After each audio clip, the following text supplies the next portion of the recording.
Thank you for joining us. We have Bradley Bozeman available for you. We'll get it started here with Ryan Mink. Yeah, Bradley, if you could just kind of reflect on how challenging this season was, being 8-3 and then losing 6 straight. What's going to linger for this team and for the offense? Just from the start of this season, things never really bounced our way. We had a lot of injury. We had a lot of our key players go down. But I think the important thing to grab out of that is, we ended up, fighting for an opportunity to go to the playoffs. We ended up having guys step up to the plate. We had guys grow up. We had guys do the things that they needed to do to make this team successful. Unfortunately, our last 6 games have come down to a couple points, with the exception of one. But I'm proud. I'm proud as hell of all these guys who have fought the entire year and made the best out of every crappy opportunity, or crappy situation, not opportunity. And just proud of these guys for fighting and doing the things that they've done every single day to get us into a position where, we had an opportunity to possibly make the playoffs. Unfortunately that didn't work out for us, but it's the future is bright for these men who came out and stepped up to the plate, for this organization, for everyone involved. Jeff Ceribet. Bradley, I have to ask you, now that the season's over, your future, you're one of their team's, priority free agents. How do you view this offseason for you? I know it's a situation you've never been in. And what's sort of your priority now as you get closer to free agency? I just continue to take care of my body, continue to try to grow as a football player, grow as a man, take some time to recover, do the things I need to do. And, we'll let our agents handle all the back end stuff, and we'll see what happens. I've been very blessed. This place has been so amazing to me, and everyone involved, from the ground up, from all my teammates to the coaches to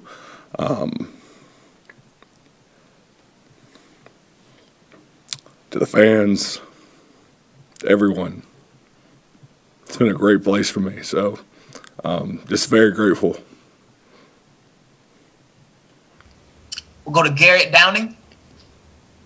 Bradley, obviously you can see it's emotional talking about this.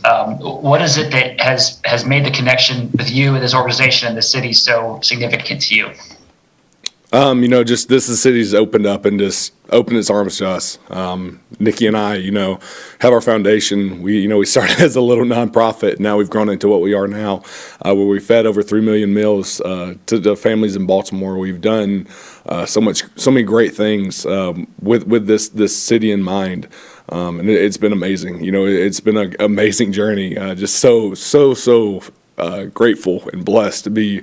To have called myself a Raven for the last 4 years. I hope it's the next 4 more, but we don't really know right now.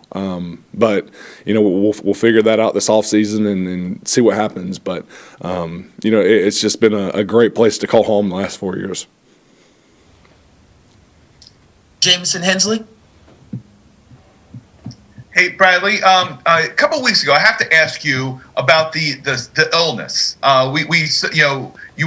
You weren't inactive. You were active. I saw you had your stool next to the bench throughout the game. Can you explain what exactly happened throughout that the whole pregame? Yeah, I woke up about 4 a.m. Not in a great situation. Kind of very very very sick. And it never really laid down. The sickness just kind of kept building up until probably about halftime. I had to leave the sideline a couple times, and unfortunately, I wasn't in a position where I could play that football game and be very effective. So we decided that was probably the best option. Unfortunately, we found that out a little late that couldn't come, but. It's just I was trying to play that backup role, try to be there for my teammates in any way that I possibly could. I think Tristan stepped up and did a great job. Unfortunately, I wanted to be on that field so bad, like I did. Those are my teammates, those are my brothers. They're great opportunities to be able to go out and show what you can do. Especially against a great defense like the Rams. But unfortunately, I wasn't able to compete at a high level that day. I regret ordering that pizza that night for sure. Take a couple more here for Bradley. Jonas Schaefer.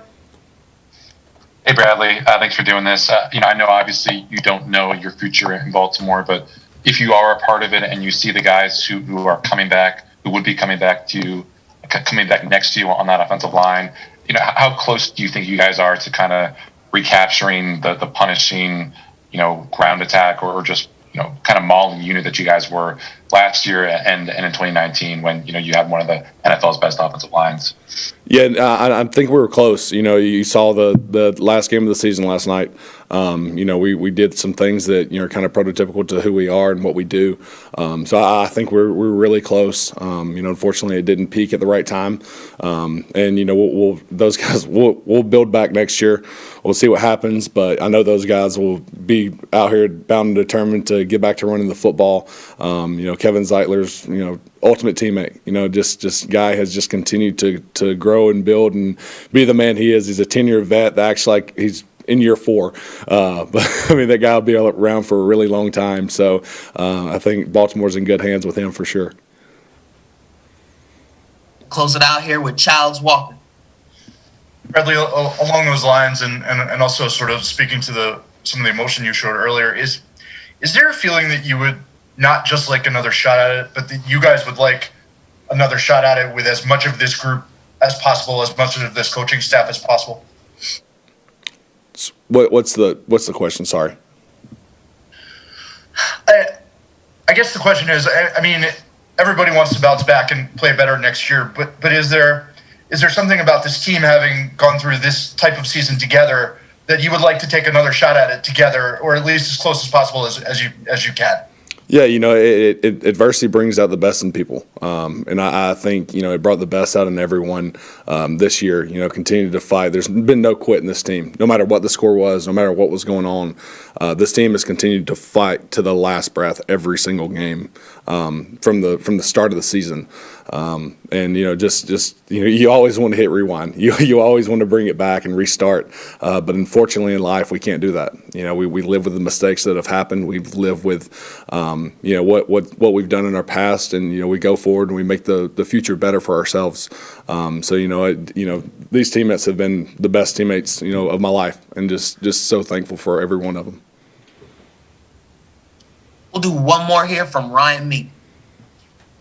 Yeah, Bradley, two-parter. Just your thoughts on Patrick getting the contract extension, and then moving forward, do you see yourself after your first year as a starting center that you're a center from here on out moving forward? Yeah, so happy for Pat. Pat, he's a hard worker. Guy's a warrior. He plays through injury. He does the things that he needs to do. He's, Von Miller quoted him as being one of the best tackles in the league right now, which is awesome. It's a great compliment from a guy like Von Miller. But Pat's just going to continue to work. He's going to continue to do the things that he needs to do to be a great football player.